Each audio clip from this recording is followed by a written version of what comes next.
are listening to the Iterators of the Imperium.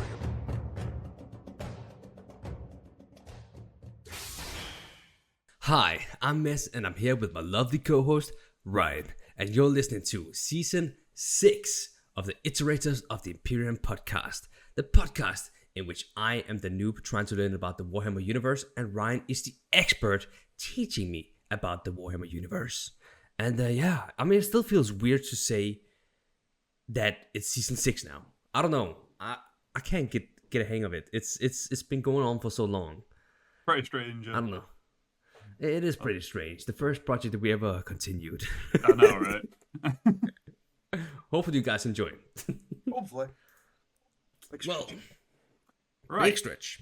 So, last time, obviously, we were starting off Ahriman's storyline. We, covered his life up until the end of the whole heresy era, where he gets kind of kicked out of, evil wizard club. Which, to be fair, he deserved. And we can all agree on that. He did. Yeah. So, we're going to get into, starting off partway into his exile. But I'm going to have to, explain a thing first before we, pick up the story. Okay. Because there's a bunch of weird recurring themes with Ahriman's storyline, right? Like I explained last time, it's not your typical blood and gore and warfare type of storyline, right? There's a bit more intrigue and mystery to it. So there's an extra bit I should really explain, and this is a really good point to do it at, and it's fate. The whole destiny idea that everything's written in stone, it's already gonna happen. Yeah, that's a thing in this universe. Fate is a real thing. Because, there's actually gods and stuff, so it stands to reason that fate is a real thing. But it's kind of an odd concept, and it is quite a big deal in this storyline in particular. But, obviously, people tend to use fate to, explain away misfortune or explain their good luck. But that's quite a small-scale version of fate. Because it only applies to one person usually and stuff like that. Yeah. But it's a much more dangerous game if you make grand scale. If you expand fate to the whole universe or the whole galaxy or all of existence or whatever, it becomes quite a bit more dangerous to think about. So yeah, you got to keep in mind that the scale we're working with when it comes to fate isn't about one guy. It's about the entire galaxy. It's everything. So yeah, for me and you, fate is magically becoming rich or, some unfortunate illness befalling one of us. But if you're talking about Space Marines battling gods within this universe, it's much more end of all existence kind of level. Okay, yeah. Yeah, but the important part that you need to know is that people get far too caught up in the minutiae of it all, the when, the where, the why, the how of it all. But the only thing you really ever need to know about fate in this universe is that those events are written in stone, like a stage play, right? There's a script, right? Yeah. But you don't have to play the part that's been assigned to you.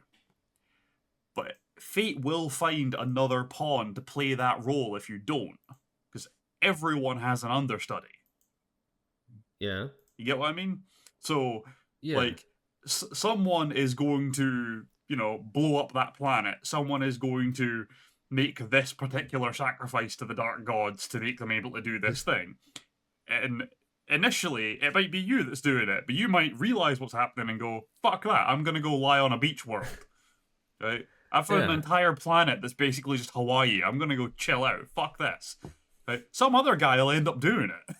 Some other guy's going to make that sacrifice or blow up that world. Huh. Right? Doesn't matter what you do, that's happening. It's just whether or not you're the one doing it. Yeah. Yeah. So that's the thing with fate, right? So there's a lot of people that talk about fate in Ahriman's storyline, and there's a lot of trying to avoid fate or change fate and things like that. And this is basically the hard and fast rule with it. It'll happen one way or another, whether you play the part or not. Okay. Now then, on to the actual storyline. I think there you go. There's a map of the Eye of Terror for you. It's a good kind place of to start. beautiful. It is, That is. as a concept. It's visually beautiful, but otherwise, it's pretty terrible. Nah. As long as it's beautiful, then Yeah. It's like a rundown Lamborghini that doesn't work anymore. It's still beautiful, but it's kind of trash. It's kind of Yeah, there you go. That's it. It's like that car that you've got to like kick the underside of the steering wheel to get it to start and stuff like that. You're like, one day I'm going to do that and set off the airbag, but until then I'm going to keep doing it. That's Yes. a sense of danger around you at the same time. It's kind of exciting. That's it. So, interestingly, we've never actually looked at a map of the Eye of Terror on here before, so I just want to actually use this as an opportunity to point something out. So, the Eye of Terror is this obviously big, weird, circular fucking warp portal in the middle of the universe. But Yeah. you see this like cutout in the side here, that like this section that kind of juts into it. Yeah. Yeah, so that's real space that gradually is like consumed by the warp as it goes in. Because all of that stuff in the middle there is actually just the warp instead of like space as we know it, right? But it's that little gouge into it is caused by Cadia, just that one planet, because it has all the Necron pylons on it that hold back the warp. So the warp kind of just gets like wedged apart as it goes past Cadia. But this is what we call the Cadian Gate, which is like thought of as the one good way in or out of the Eye of Terror, right? And it's because this section is like clean cut back to reality past Cadia. If you're deep in the Eye of Terror, the fastest way out, the fastest way back to like normal space, is to go into that little gouge made by Cadia. But obviously humanity knows that because everyone comes in and out that way, so they just coated it in shitloads of guns and dare you to try and get past it. But yeah, this is why Cadia was such a big deal, because it's the easiest way in and out, and this is why. I just realised we've never like had a visual explanation of that on here until now.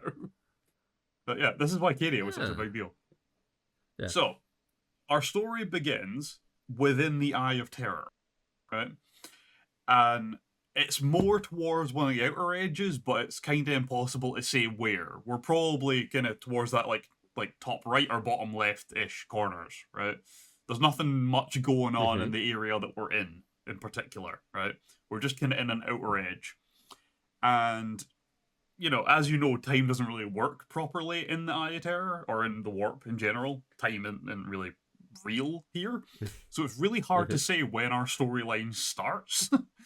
But it's definitely before the fall of Cadia. So the galaxy has not been torn in half yet, which is something. So it doesn't really help us place a date, but like, no, there's like, you've got 10,000 years in there. It's somewhere in there. So I think the best way to do this is to introduce a bunch of characters before we get into anything narrative, because it'll be easier if you just know who we're dealing with first. You think so? Yeah. Yeah. Okay. So I'm going to start with like the least relevant and go to the most relevant, like work my way upward, which is quite an insult to the first person I'm going to mention. Yeah, but I was about to say. fuck them, they're not relevant. We don't care about the feelings. Yeah. So, right, first things first, I'm going to tell you about the Titan Child, right? The Titan Child is actually a giant spaceship, right? It is like 6 kilometer long fucking spaceship, right? Which is a pretty big spaceship, but I mean, there's bigger in this universe, but whatever. And it's controlled by a woman called Carmenta. She's like the mistress of the ship. It's her ship. She runs the joint. She is what is called a rogue member of the Mechanicus. So she's, a tech priest that has done something to get herself kicked out as well. Right? Her beliefs or her actions were a little bit heretical, so they booted her. The whole reason that this ship is special and that she got kicked out and became a rogue member are the exact same thing. They're right. It's because of what she did to the ship. So this woman watched like people piloting Titans and was like, I bet I could do that with a void ship. There's no reason Oh, that has to God. just be a giant robot. Like, I could totally do that to a ship. So she got one of the throne Mechanicus, the thing that lets you control a Titan as if you are the Titan, and installed it in a fucking a spaceship. Which is extremely heretical because humans can't handle that. There's far too much going on with it. Like, a human can barely handle running a Titan. It takes like 18 of them, and they all have to like have different systems that they do. But she's just like, nah, I'll handle it. It'll be fine. So she's gradually losing her mind and thinking she is the Titan child more and more. Just so you know. Okay. So yeah, she's a little bit nuts, but like she did it to herself, so it's okay to judge her. I think. I don't know. I don't know. Anyway, yeah, she's gradually thinking she is a spaceship. That's her whole thing. But of course, doing this with a spaceship is inventing something new, because we don't do that with spaceships already. So that makes it heresy in the eyes of the Mechanicus. So she got booted. They probably tried to kill her and she ran away in her living spaceship, but you know, whatever. We will follow this storyline as we go, right? This advances gradually. The next that we should talk about are the 4 passengers of the Titan Child. So there's like a bare bones crew on this thing to keep it running, because Carmenta can basically control every system on the ship. She doesn't really need a lot of like servitors and stuff. There are some for like repairs and stuff and maintenance things, but otherwise there's very little in the way of crew. But there are 4 passengers, which are a big deal. So fuck the crew, but we'll talk about the passengers. So on board there are 4 rogue space marines. There's a lot of rogues going around here, I just realized. Everyone's a rogue something. Probably some rogue servitors in here, I don't know.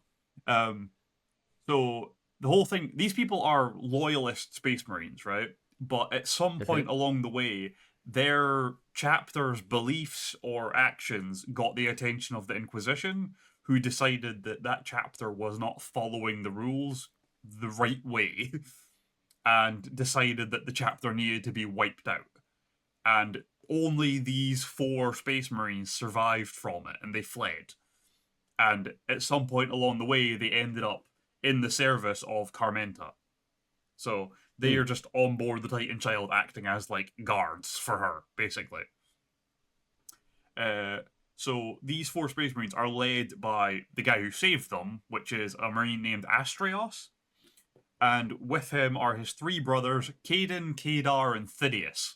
Which, honestly, not bad names. Like, there's a lot of stupid names float around in 40k. These 4 have surprisingly okay names. Carmenta is the most ridiculous one we've heard so far. That's not even that bad. Nah, it sounds kind of cool, actually. Yeah, exactly, right? Like, we're doing pretty well with names so far. Now we're gonna get on to the bad guys, and this is where the weird names come in.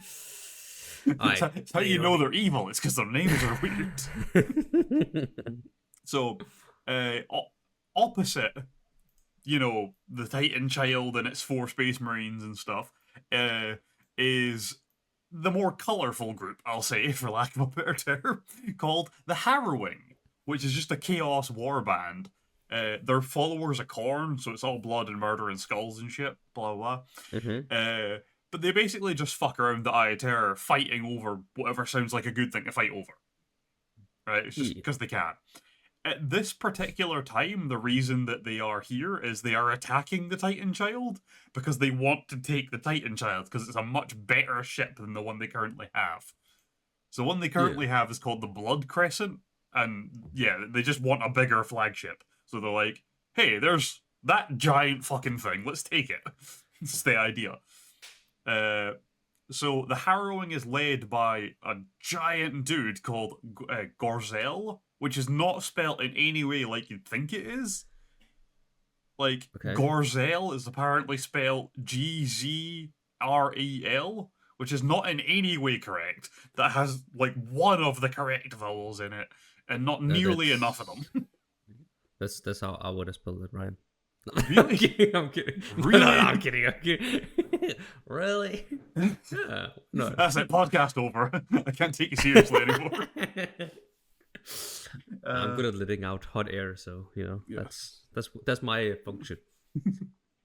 So Gorzel is this giant nutcase who loves like surrounding himself with sorcerers. So every time he finds a sorcerer while he's like murdering stuff, he just like captures them and like tortures them until they join him. So he's just got like another little sorcerer for his court. He's like some kind of crazy medieval king. So that's fun. And his like second in command is this dude called Maroth, who is a sorcerer. But he's like titled himself as like a soothsayer, like he can see the future and shit like that. This guy is a moron. I can't make that clear enough. Maroth is a little creep.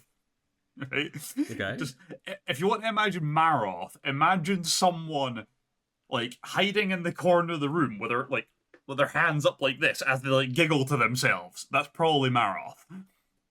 Just hiding in the shadowy corner, like snickering to himself to voices no one but him can hear.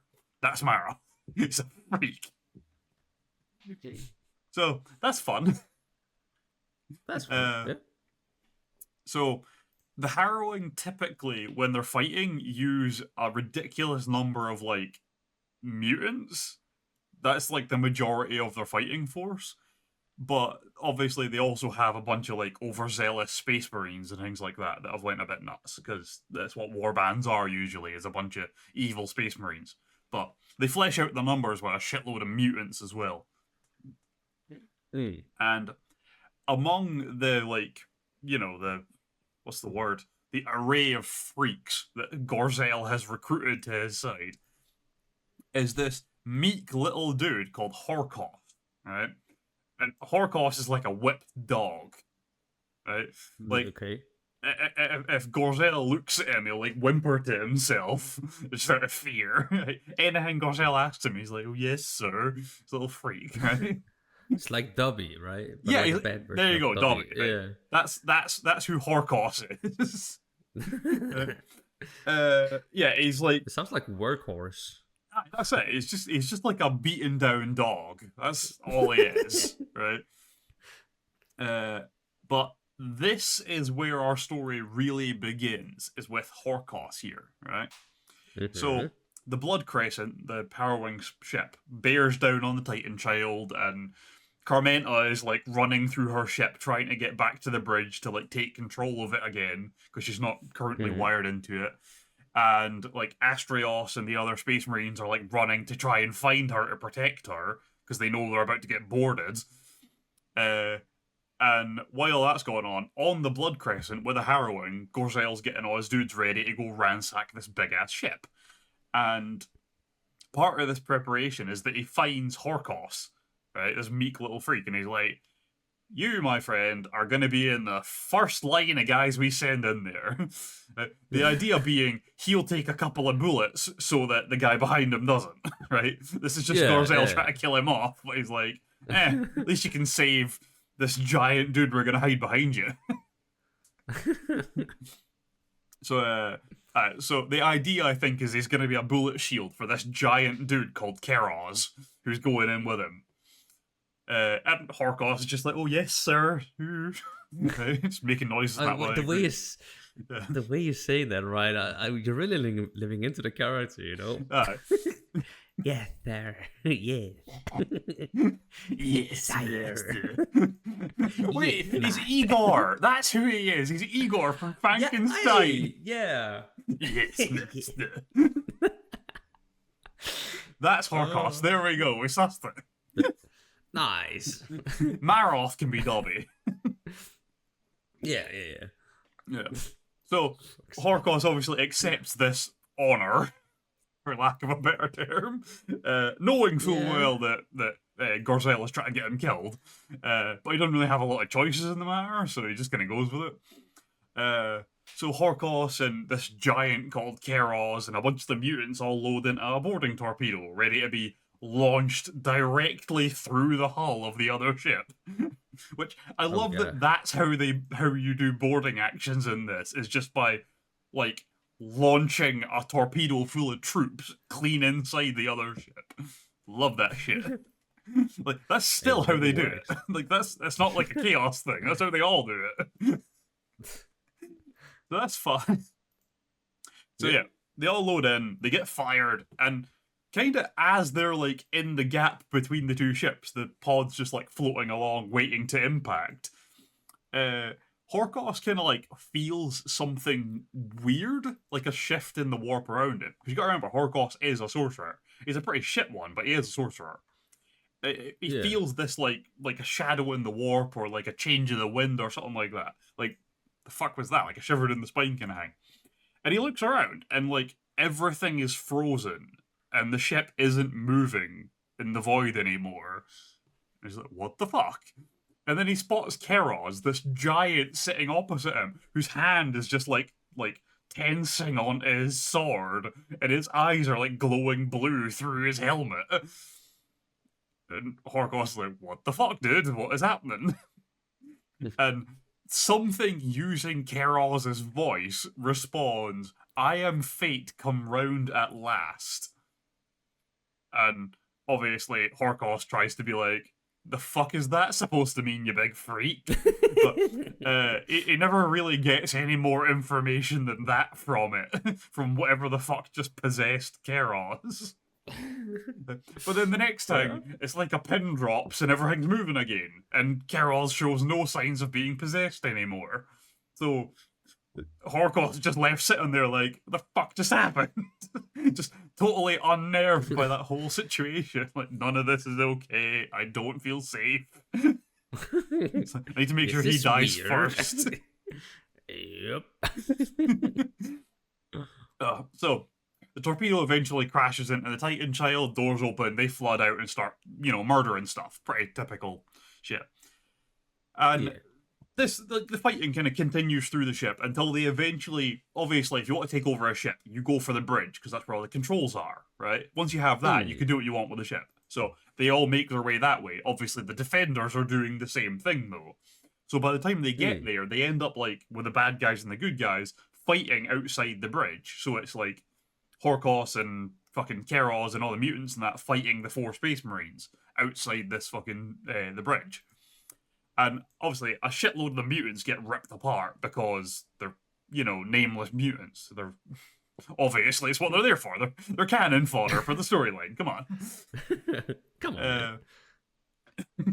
And during this, Horkos notices that the guy leading the Space Marines, who he doesn't know yet, but his name is Astrios, is actually a psyker. He's a librarian.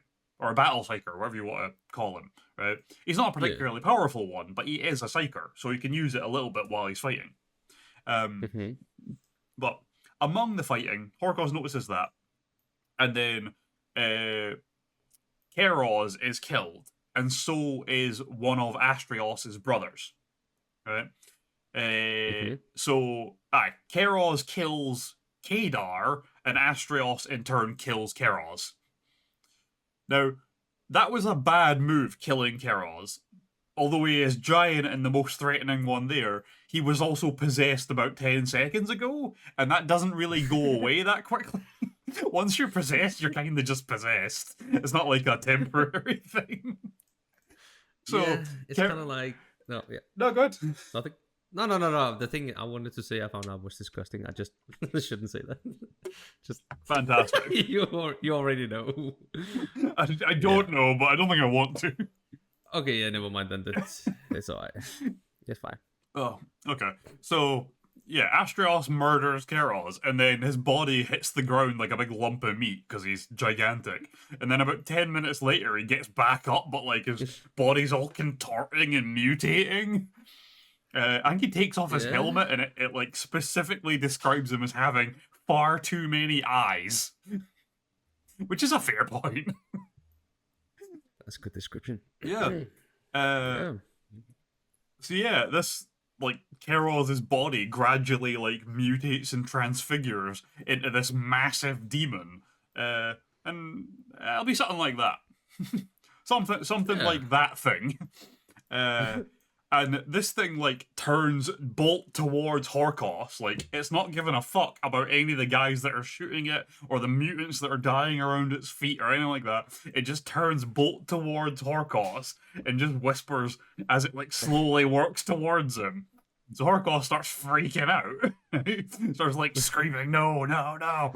And he ends up, like, as this thing reaches towards him with its big gangly claw bird hand, he goes through like a series of incredibly violent, like seizure-like flashbacks where he remembers, like, you know, his long past life and all his dead brothers and his dad and his actual twin brother dying and all the shit they went through, their failures. And weirdly, among all of this, he does see a face that he actually doesn't recognize, and he's just like, who the fuck was that?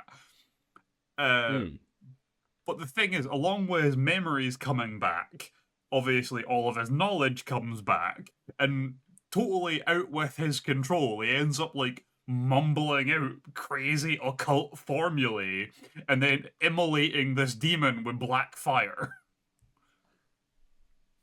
Okay. So, just totally inadvertently saves his own life after having somewhat of a mental breakdown. Yeah. Yeah.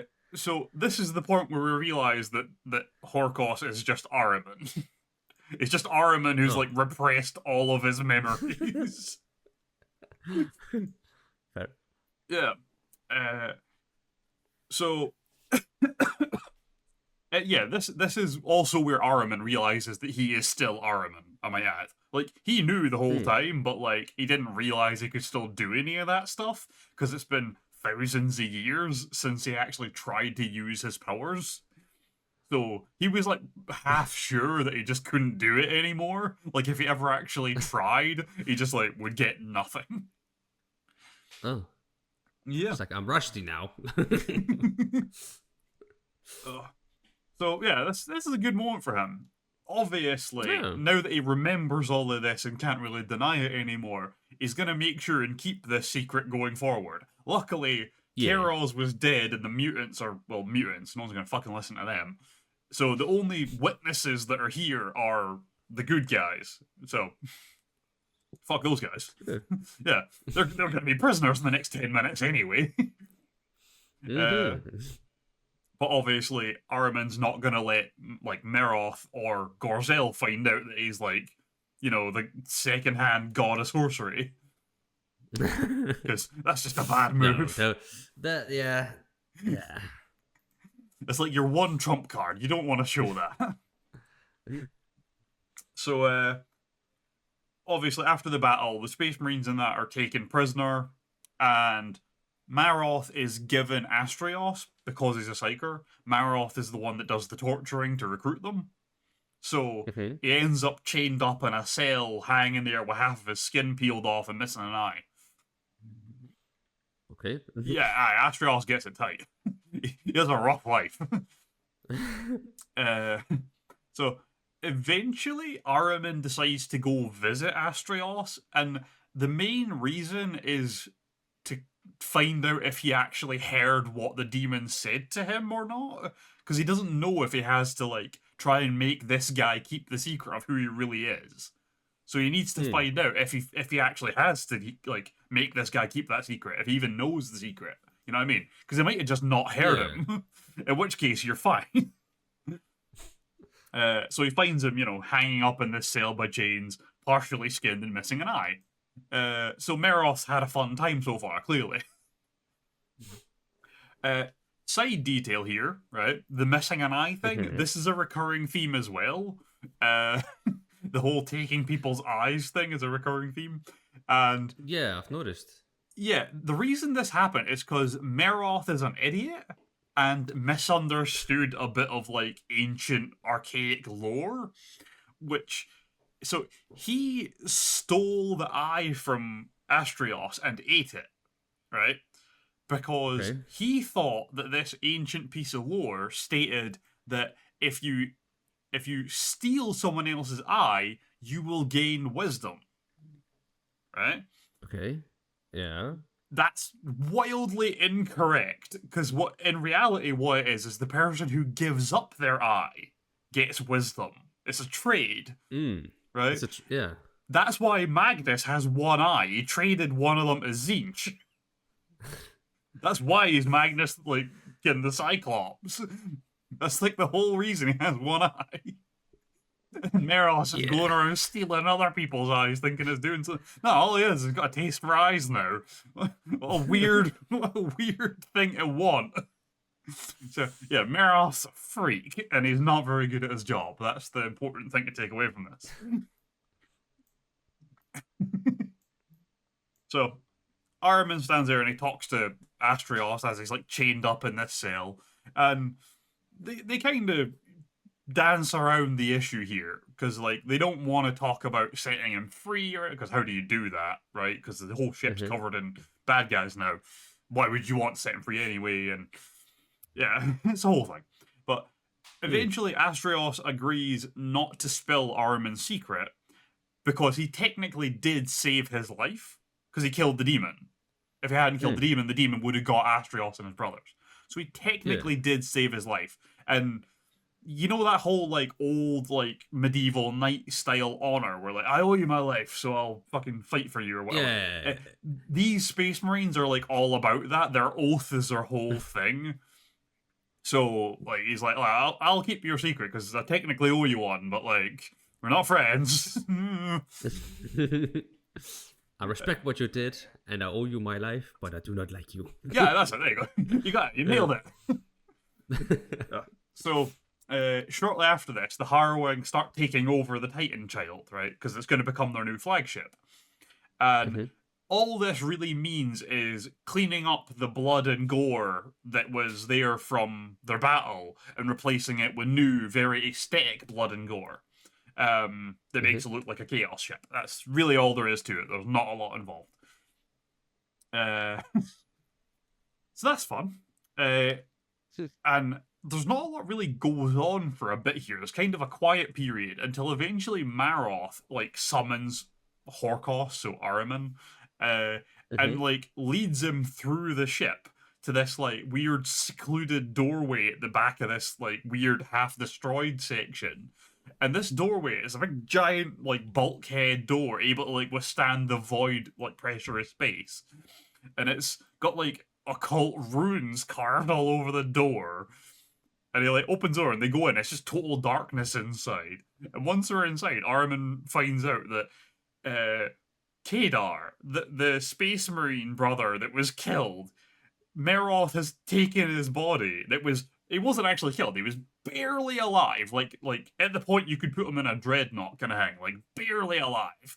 And then just like basically forced a demon into his body. So now there's just this big like half demon, half space marine monstrosity just sitting in this darkened room that's like enslaved to Meroth. So that's fun. And it's funny because like as Ahriman sees this and realizes what's going on, he's like, shit, he's gonna kill me.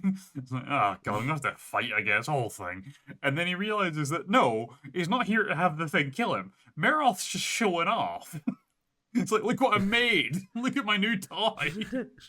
But it's around now that Ahriman realizes Meroth is like planning a coup, and showing Ahriman this was his way of like recruiting Horkos to his side of the coup against Gorzel if he does kick it off. Because like you're in on the secret now, and you're not showing any signs of having an issue with this. So like we're on the same page here, right? Like if I shank the boss in the kidney, I become the boss, right?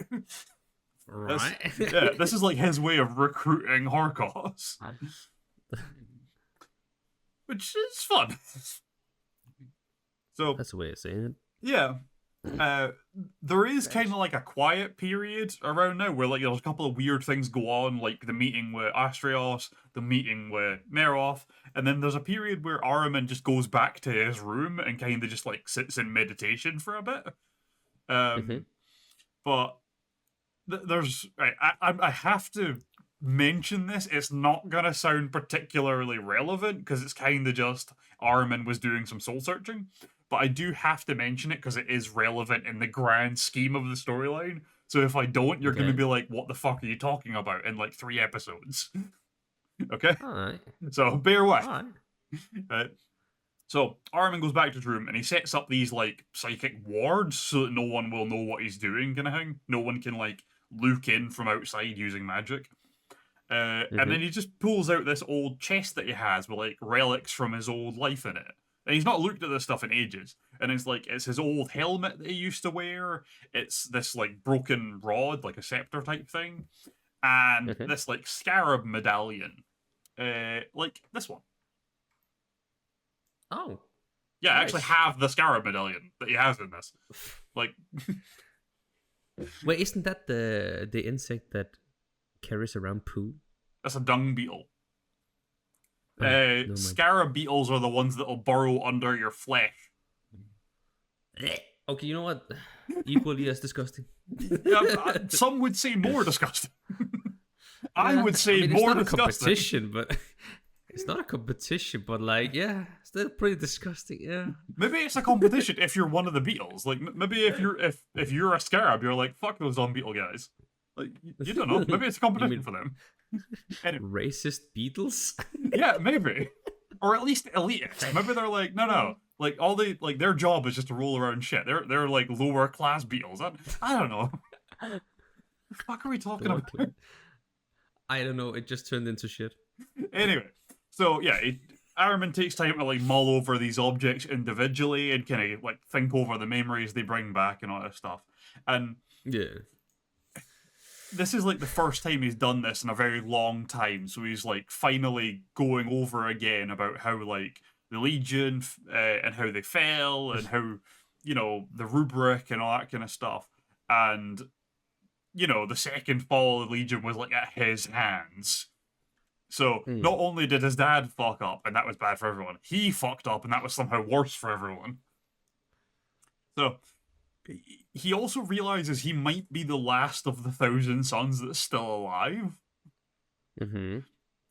Which is an interesting thought, actually, because like he's not seen any of them for thousands of years, and basically everyone hates them. Like it's not just like loyalists hate these guys; it's everyone hates these guys. Yeah. You know what I mean? So like even like once the Legion Wars kicked off in the Eye of Terror, for all he knows, all the 1,000 Sons were just hunted down methodically and killed by like I don't know, fucking Death Guard. Like they might have just decided we're having a purge and got all of them but him because he was in hiding. Like, you know what I mean? He might actually be the last one at this point. And as he's kind of like, you know, spiraling down a rabbit hole into a panic attack about the fact that he might be the last one, like genuinely might be, it feels that like the kind of shiver down his spine again, like when Keros was possessed on the boarding torpedo. He feels this like shadow descend over him. And again, he hears this like whispered voice saying, "I am fate come round at last." And then as soon as he's like, "What the fuck was that?" the door to his chamber opens and he's like, "Ah, shit, demon." He's like ready to fight. And it's just Carmenta. It's just the one woman who runs the ship, just like, "Hi, I was sent to get you." That's all. It's totally unrelated. Basically just jump scared him. That's all. Ah, Jesus. Alright, whatever. So yeah, Carmenta's been sent to come and summon him to like to the bridge. Gorzel wants him anyway. For the record, she's been fitted with a slave collar, and the way they fit these collars is that they put them on while they're still red hot, or actually be white hot, because it's like two halves that are welded together by being pressed together as they're put on you. So it's like molten metal put around your neck. Okay. Yeah, so it cannot be taken off. It's not like just unlock it or like break the lock. Like, you have to get like a grinder out and cut this bastard. Yeah, but then you cut, yeah. Yeah, you should kill the person wearing it. Like, it's the whole thing. But yeah, even with her as like a slave, they can't get the ship to move. Like, the Titan child has not moved since he took over. because they can't activate the thing because they don't know that you need to wire a person into it to make it work. So they're just kind of stuck drifting for a while, and she's just telling them nothing. So, the reason she was sent to get Horkos, for lack of a better term, is that they've randomly been contacted by an emissary who is looking for someone. He wants to come aboard and talk to Gorzel and that. And Gorzel has agreed. So by the time Ahriman arrives with him, the emissary is already there. And he's flanked by 2 Rubricae. So it's 1,000 Sun Space Marine and 2 of the like automatons with him. So the emissary kind of like casts his mind over the group because 1,000 Suns obviously is a sorcerer. So he like casts his mind over the group, and when he touches Ahriman's mind, Ahriman recognizes him, but obviously Ahriman was prepared for this, so he's like, the other guy only gets Horkos from this little freak. He doesn't get Ahriman, but Ahriman sees who he really is. And this is Tallbeck, one of the guys that he had recruited to his cabal for the rubric. So he condemned this dude to this life. And obviously this is the point where Ahriman clocks that he's not the last one. So Tallbeck explains to Gorzel and to the group, I guess, that he is a representative of a group called the Brotherhood of Dust, and they are looking for Azek Ahriman. And obviously none of them know who the fuck Azek Ahriman is. Right? So they're all just like, no idea, mate, what do you want? But Tallbeck is kind of an arsehole, for lack of a better explanation. So he pisses off Gorzel just by talking to him. Like, he's not insulting or anything like that. He thinks he's better than them. And to be fair, he is, because they're all, like, mutated chaos scum. So, like, one normal guy is probably better, I guess. But, because he's, like, talking down to them and everything like that, Gorzel gets quite upset. Because you gotta remember, Gorzel does think he's, like, a medieval king. So anyone that comes in has to, like, curtsy and shit. Right? So he gets kind of annoyed with it and eventually offers to have Tallbeck join him as one of his sorcerers. And Tallbeck basically just tells him to piss off, which upsets everyone there enough that they all kind of start readying for a battle. Until Tallbeck, like, his eyes, like, lock on Ahriman, and he's like, shit. You're the guy, you're Ahriman, what the fuck? It's like, so he's just staring at him, and he's like, what's your name? And Ahriman, like, he physically does not speak, but, like, telepathically, he, like, talks to his brother, and he's like, happening, bro? Just, like, totally outs himself right then and there. So you're like, you know, yeah, it's me, like, I'm who you think I am, yeah.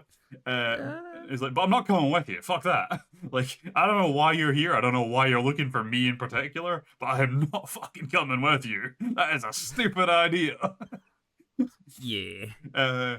So obviously Tallbeck fucking kicks off the fight that was, you know, gonna happen anyway at some point. He just makes the first swing.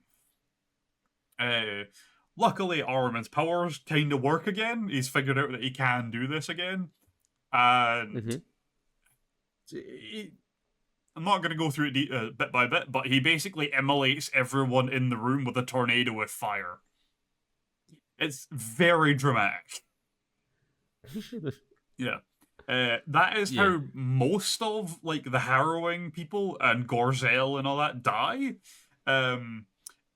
And the whole thing with Tallbeck ends up with Ahriman locked in, like, one-on-one combat with him.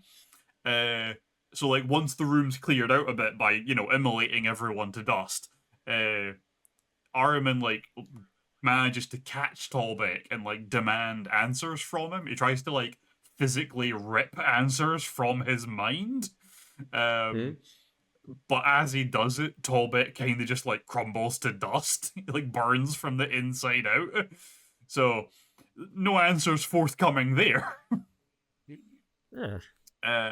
And I guess because Ahriman's mind was inside Tallbeck's as it, like, burned, he ends up cast into some weird prophetic vision with, like, a raven flying past the sun, calling mocking terms at Ahriman. It's very strange. Yeah. There's a lot of weird shit that goes on when you're dealing with sorcerers, man. But yeah, the main point of this whole thing is that the Raven is a weird demon thing trying to convince Ahriman that he can undo the rubric and, bring all his brothers back to life. Uh,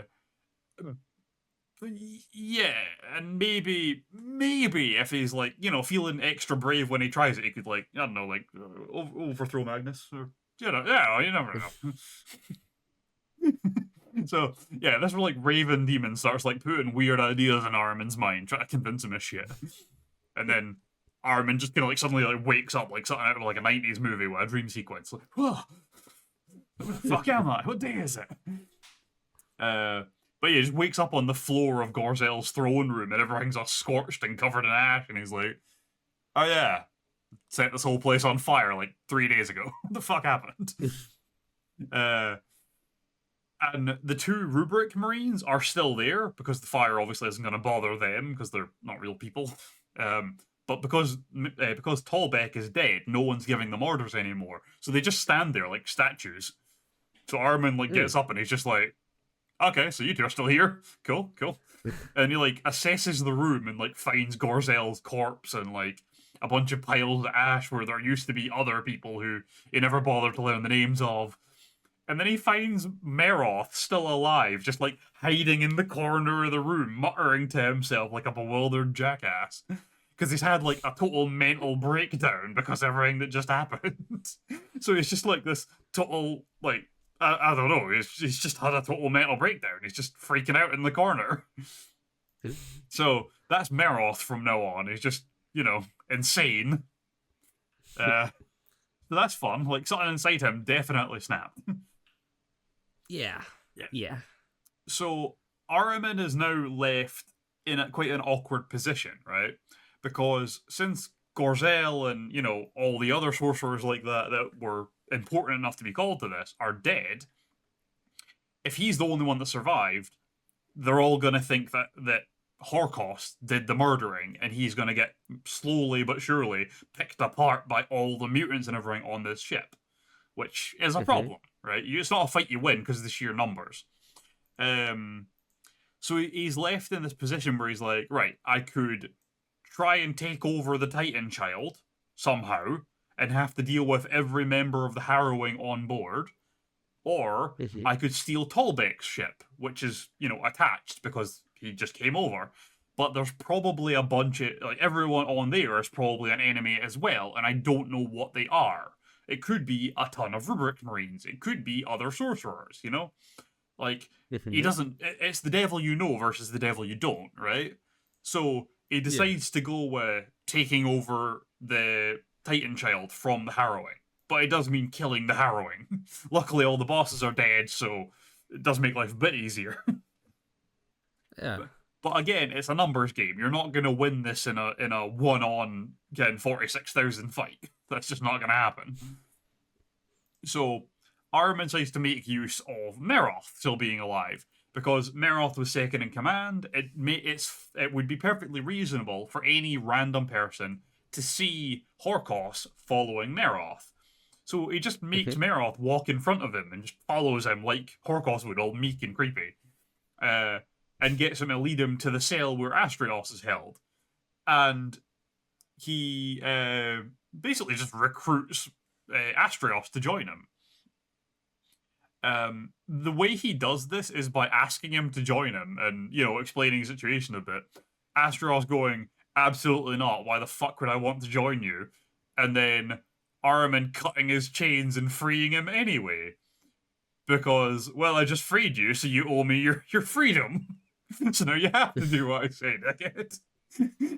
This is why you shouldn't live by your oath. It gets you into these situations. So that's fun. Luckily, because Astrios has been on this fucking ship for ages, he knows that they need Carmenta to run the goddamn thing. And because she's a tech priest, she has radio systems built into her. So Astrios is able to just vox her right away and be like, "Alright, yeah, we're gonna take back the ship. So, be useful, please. Do your thing." So Ahriman and Astrios go and like rescue the other two brothers, and then the four of them gradually just sneak their way up through the ship towards the bridge, slowly assassinating every member of the harrowing they come across along the way. And once they're at the bridge, they meet up with Carmenta, get her back in control, and then she basically just opens every door to the void and just has every member of the harrowing just sucked out into space. There's some situations where she just floods an area of the ship with radiation and just watches them like burn, but basically now that she controls the ship, she just kills them all while they're, inside. So Ahriman has somehow went from being a different guy called Horkos to somehow leading a now chaos war band of rogue members of various different factions in 6 hours. It's been a hell of a day. And he also knows there's a weird bird demon following him as well. I don't know if that's good or bad. Right. It's interesting.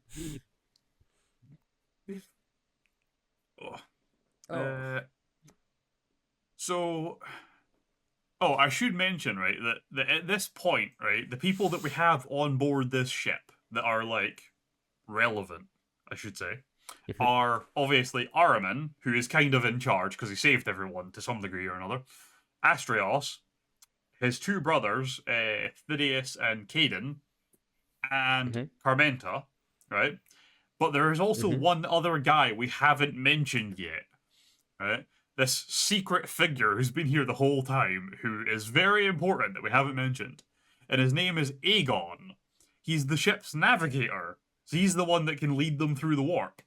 So Carmenta's just had this guy with her for decades. And yeah, so he's there as well. They don't kill him because they kind of need him. Fair. And yeah, they blow up Tallbeck's ship because they don't know what the fuck's on it and they don't want it following them. And then they just piss off into the warp to get the fuck away from here because clearly someone knows they were there since Tallbeck found them. And they don't really want to be found again. Makes sense. Yeah. And I think that's a good place to leave off for today. All right. A lot of information at once. Oh, Holy. Yeah. Oh, yeah. A bit of a long episode, too, but... hopefully you guys are caught up. Oh, God. Do you want me to round it off then, Ryan? Yeah, go for it. Oh, well, thank you guys for listening to this episode of Iterators of the Imperium podcast. It's been me, Mess, and Ryan, and we'll catch you in the next one. Take care, and peace. Bye-bye.